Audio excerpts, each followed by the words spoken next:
ఛానల్కి స్వాగతం. 2017లో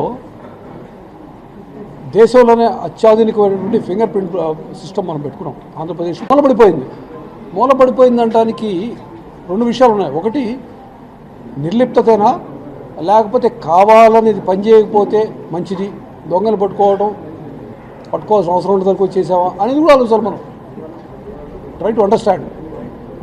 ఈ విధంగా దొంగలు పట్టుకోవడానికి వేలిముద్రలు పట్టుకోవడం ద్వారా నేరస్తులు పట్టుకునే అవకాశం ఉండకూడదని చేశారా నాకు తెలియదు.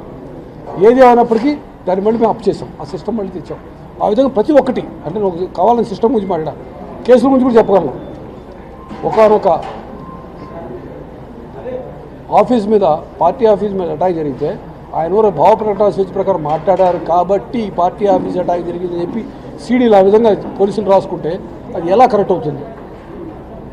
ఇందాక ఆయన అన్నారు దాడి జరిగితే దాడిని బట్టి సెక్షన్ ఉంటుంది. ఒక ఆఫీస్ మీద దాడి జరిగితే దాన్ని బట్టి సెక్షన్ ఉంటుంది, దాని ప్రకారం యాక్షన్ తీసుకోవాలా. ఒక్కడిని కూడా అరెస్ట్ చేయరా? ఇప్పుడు 3 ఏళ్ళ తర్వాత చేసి 30 ఏళ్ళ తర్వాత కూడా చేస్తారు. కేరళలో అఫెన్స్ అయిపోయి 20 ఏళ్ళ తర్వాత ఒక ఐపీఎస్ ఆఫీసర్ని కన్విక్షన్ ఇచ్చారు. మరి కోర్టులు చట్టాలు దేనికి?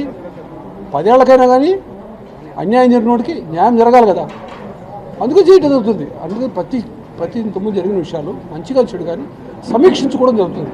అన్నీ కరెక్ట్ అన్నీ రాగా నేను చెప్పను, అప్పుడు కానీ ఇప్పుడు కానీ ఎప్పటికప్పుడు సమీక్షించుకోవాలి. మా పరిస్థితులు మేము ఇందాక అందుకే చెప్పింది, ఐఎమ్ వెరీ క్లియర్.